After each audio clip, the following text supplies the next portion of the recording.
I started blogging in June of 2004, and the best part of it, frankly, is the wonderful comments that come from India at 1 a.m. or come from anywhere.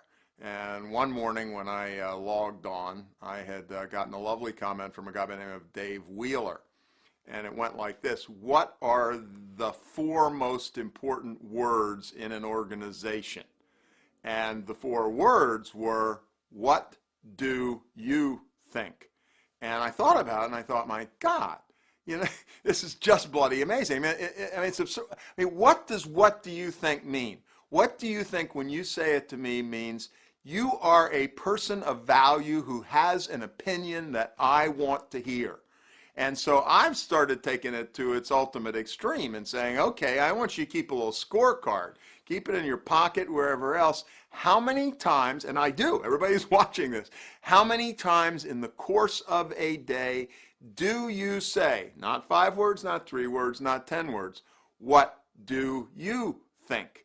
We hear this about empowerment and that about empowerment and this program and that program and this training course and that training course. I would argue in the world of engaging people, nothing is better than the 4 words. What do you think? Try it, count it, measure yourself, see what happens. My friend Dan Coyle wrote a book called The Talent Code, and somewhere near the beginning there was a fascinating little exercise. I'm going to tell you about the exercise, and then I will try to explain why I'm telling you about this exercise.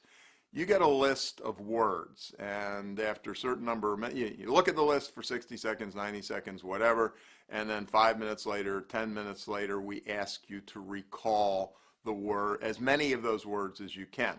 Okay, so you get your list, you look at your list of words, it's got 20 words on it. 2 minutes later I say, tell me as many of the words as you can, and you remember 3, which is probably pretty damn normal. Okay, now I'm going to vary the list a little bit, okay?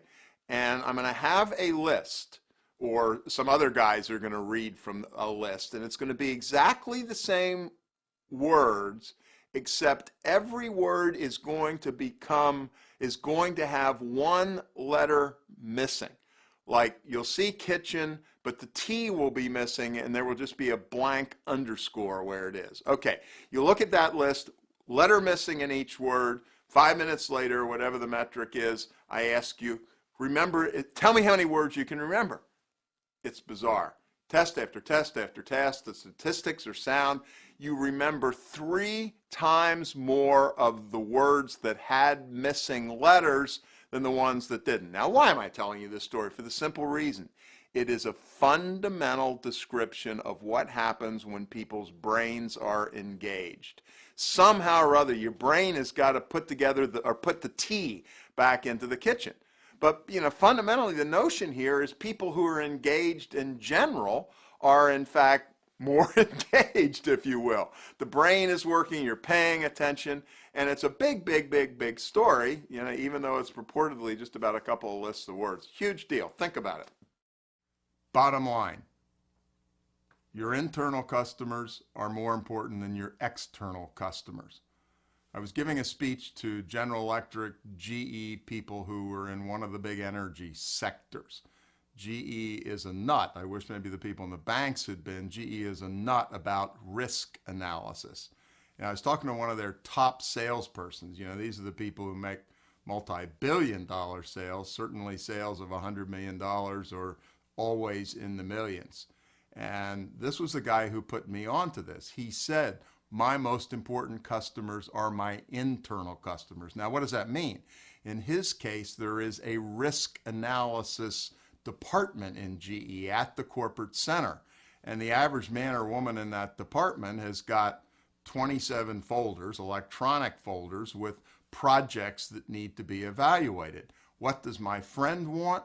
My friend wants that person in risk analysis to pick his folder out of the pile first and work on his project. He can deliver his project a day, a week, a month, a year, 2 years earlier if he can get it sorted out inside the company.